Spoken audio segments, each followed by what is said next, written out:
نشے کی active addiction کے دوران اور علاج کے دوران اور ریکوری کے دوران جھوٹ بولنے کا سلسلہ جاری رہتا ہے کہ جھوٹ جب تک کہ بالکل پھنس نہ جائیں جھوٹ بولنے کا سلسلہ جاری رہتا ہے اور اپنے آپ کو بھی بندہ دھوکہ دیتا ہے کہ فلاں جو میرا دوست ہے بچپن کا جو کہ سلپری ہے میں اس سے ملوں گا لیکن نشہ نہیں کروں گا، فلاں جگہ میں جاؤں گا لیکن نشہ نہیں کروں گا، کیونکہ نشے کی بیماری بیفلنگ اور کننگ ڈیزیز ہے اور یہ خود ہمیں قائل کرتی ہے کہ تم چلے جاؤ فلاں جگہ پہ پر تم نشہ نہ کرنا اور تم مل لو فلاں بندے سے، ملنے میں کیا حرج ہے، اور اس وقت لگ رہا ہوتا ہے کہ میں کنٹرول میں ہوں اور جب وہ بندہ ملتا ہے تو پھر ایسا ہوتا ہے کہ وہ کنٹرول ختم ہو جاتا ہے اور ایسا کنٹرول جو آتا ہے کہ آپ کے سامنے لوگ نشہ کر رہے ہوں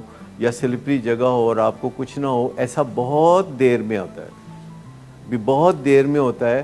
لیکن جو پہلی منزل ہوتی ہے جس کا آپ انتظار کر رہے ہوتے ہیں، پہلی منزل کا جو پڑاؤ ہے وہ یہ ہے کہ بندہ نشے سے نجات حاصل کر لے.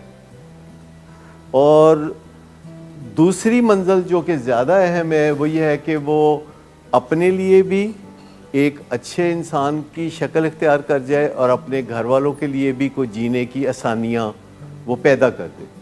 اور میں ایک چیز بتانا چاہوں گا کہ یہ جو شروع میں 100 دن اندر ہوتے ہیں اور بعد میں 100 دن باہر ہوتے ہیں، جس میں سے پھر ہم 3 دن کے لیے 5 دن کے لیے 7 دن کے لیے اندر بھیج دیتے ہیں، تو ایکچولی یہ غلط فہمی ذہن سے نکال دیں کہ اب یہ دنوں کا معاملہ ہے. جب پہلی دفعہ 100 دن میں کوئی علاج میں ہوتا ہے تو وہ دنوں کا معاملہ ہوتا ہے، اس میں کہ اتنے دن کے بعد یہ کام کرنا ہے، اتنے دن کے بعد یہ کام کرنا ہے اور یوں 100 دن پورے ہوں گے. لیکن جب ہم 100 دن کے بعد کسی کو 5 دن کے لیے 7 دن کے لیے یا 10 دن کے لیے اندر بھیجتے ہیں تو یہ دنوں کا معاملہ نہیں ہوتا، یہ کسی ایشو کا معاملہ ہوتا ہے، یہ کسی ایشو کا معاملہ ہوتا ہے. اور اس ایشو کو ریزالو کرنے کے لیے جب کوئی انڈور میں آتا ہے تو جب تک وہ ایشو ریزالو نہیں ہوتا تب تک کچھ نہیں کہا جا سکتا کہ وہ کب جائے گا. وہ ایشو ریزالو ہونا ضروری ہے. اس کو ہم کہہ سکتے ہیں ایشو بیسڈ ہاسپٹیلٹی. یہ نئی ٹرم آ گئی ہے. گڈ آفٹر نون سر. گڈ آفٹر نون. سر ایک کلائنٹ بہت دیر سے آپ کا انتظار کر رہے ہیں. کیا تمہیں کس نے کہا تھا اپائنٹمنٹ دینے کو؟ سر کل شام آپ ہی نہیں تو کہا تھا. جھوٹ بولتی ہو تم. میں نے تمہیں کب کہا تھا؟ تم سب جھوٹ بولتے ہو مجھ سے. شراب نوشی کی وجہ کردار کی خرابی نہیں، موڈ کی خرابی ہے.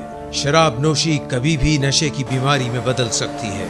نشے کی بیماری ہر سٹیج پر قابل علاج ہے.